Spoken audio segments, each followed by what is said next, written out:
புறங்கூறி பொய்த்துயிர் வாழ்தலின் சாதல் அறங்கூற்றும் ஆக்கம் தரும் அப்படின்னு புறங்கூறாமை அப்படிங்கிற அதிகாரத்துல வள்ளுவர் அறத்துப்பால்ல 183வது குறள்ல சொல்றாரு. அது மட்டும் இல்ல, அந்த ஒரு குறள் மட்டும் இல்ல, புறங்கூறாமைன்னு ஒரு அதிகாரத்தையே வச்சிருக்காரு.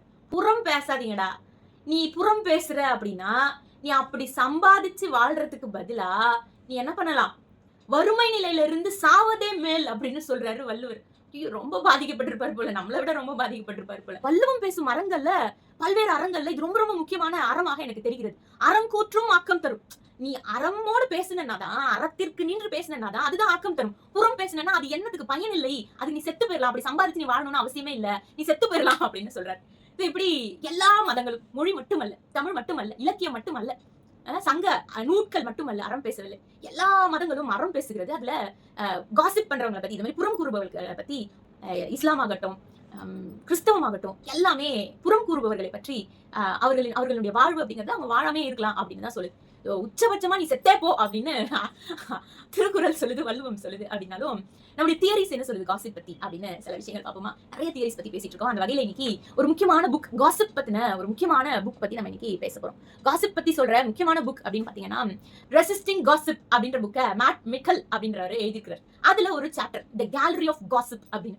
எப்படி தி கேலரி ஆஃப் காசிப், இந்த முழு புக்கே காசிப் பத்தி தான் இருந்தாலும் கேலரி ஆஃப் காசிப் அப்படிங்கறதுல ஒரு 5 வகையாக காசிப் பேசுறவங்க எப்படி அவங்களுடைய வாழ்வியல் அறத்தையும் இல்ல வாழிட அறத்தையும் இல்ல பணியிட அறத்தையும் அவங்க உரிச்சு தொங்க விட்டுட்டு இருக்காங்க, வாழாம இல்ல வாழ விடாம அப்படிங்கறத பத்தி நிறைய பேசுறாரு. அதுல காசிப் பேசுறவங்களுடைய வகைகளை பத்தி ரொம்ப அழகா சொல்றாரு. காசிப் பேசுறவங்க 5 வகையாக மிக்கல் வந்து பிரிக்கிறாரு. 5 வகை. ஃபர்ஸ்ட் வகை யாரு அப்படின்னு பாத்தீங்கன்னா தி ஸ்பை அப்படின்னு சொல்றாங்க. சோ கதையை உருவாக்குபவர், கண்ணா புண்ணன் கதை சொல்லுவான், சம்பந்தம் இல்லாம கதை சொல்லுவான். நெக்ஸ்ட் ஒன் த கிரம்ப்ளர். கிரம்ப்ளர் அப்படின்னா அவங்க வந்து அவங்களுக்கு இருக்கிற ஒரு பிரச்சனையை டைரக்டா நம்ம கிட்ட சொல்ல மாட்டாங்க, இன்டைரக்டா யார்கிட்டயோ வந்து சொல்லி அந்த பிரச்சனையை பெருசாக்கிட்டு இருக்கு அப்படின்னு தெரியாம அந்த பிரச்சனையை வளர்த்து விடுறவங்களுக்கு பேர் தான் என்னது, த கிரம்ப்ளர் அப்படின்னு சொல்றாங்க. The back ஸ்டாபர்.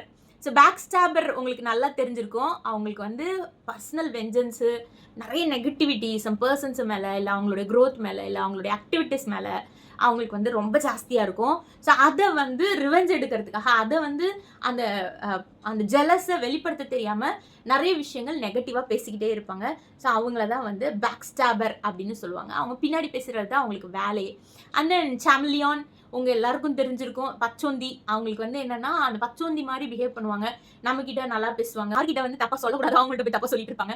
ஸோ நம்ம கிட்ட நல்லா பேசுவாங்க, மற்றவங்க கிட்ட எல்லாம் வந்து நம்மளை பத்தி தப்பா சொல்லிட்டு இருப்பாங்க. ஸோ அந்த மாதிரியான பர்சன் சாம்லியான் பர்சன் அப்படின்னு சொல்றாங்க. ஸோ அந்த பர்சன்ஸ்க்கு வந்து என்னன்னா அவங்களுக்கு வந்து அவங்க மேல இருக்கிற பயம், கோபமே கிடையாது ஆக்சுவலா. ஸோ நம்ம கிட்ட நல்லா தான் பேசுவாங்க, உடம்பு சரியில்லை அப்படின்னு சொல்லிட்டு ஓ அப்படியா பரவாயில்லையா நல்லா இருக்கா அப்படின்லாம் கேட்பாங்க. ஆனா மற்றவங்க கிட்ட நம்மளை பத்தி நெகட்டிவா சொல்லிட்டே இருப்பாங்க.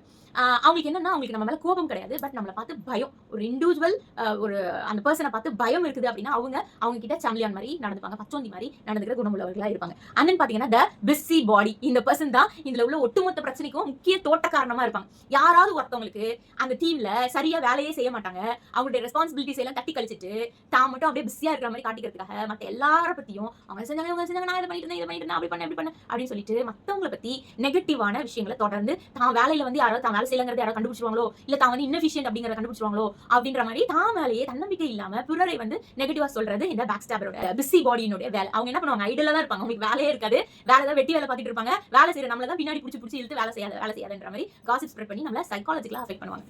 சரி, 5 வகையான காசிப்பிங் பீப்புள்ஸ் பத்தி நம்முடைய மித்தல் ரொம்ப அழகா சொல்லியிருக்காரு. ஸோ அப்படி இருக்கிற பர்சன்ஸ் எல்லாருமே கண்டிப்பா காசிப் பேசுற பர்சன்ஸா தான் இருப்பாங்க. ஸோ மேனேஜ்மெண்ட் ரெக்யர்மெண்ட்ஸ்க்காக இவங்க எல்லாம் ஒர்க் பண்ண மாட்டாங்க. ஸோ இண்டிவிஜுவலா செல்ஃப் சாட்டிஸ்ஃபைடா நம்ம வந்து இருக்கணும், நம்மளை சுத்தி இருக்கிறவங்க நம்ம கண்ட்ரோல்ல இருக்கணும், அவங்க நான் பேசுறது நான் சொல்றது தான் அடுத்தவங்க கேட்கணும் அப்படின்ற மாதிரி ஒரு நெகட்டிவ் பிஹேவியரோட இருக்கிறவங்க தான் காசிப்பிங் பர்சனா இருப்பாங்க. ஸோ இந்த ஒஸ்ட் பிஹேவியரா மாறும். ஒரு இண்டிவிஜுவலை இப்படி அதிகமாக காசிப் பண்றவங்க அவங்களுக்கு வந்து ரெஸ்பான்சிபிலிட்டிஸை ஜாஸ்தி கொடுக்கும். ஸோ அப்படி ரெஸ்பான்சிபிலிட்டிஸை ஜாஸ்தி கொடுக்கும்போது இப்படா வேலையை முடிப்போம் வீட்டுக்கு போவோம்னு இருக்கிற பீப்புளால தான் காசிப்பை கம்மி பண்ண முடியும்.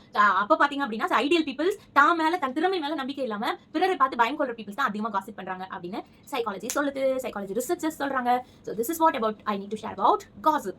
So நாளைக்கு மீண்டும் ஒரு சிறப்பான தலைப்புல சந்திப்போம். Bye bye.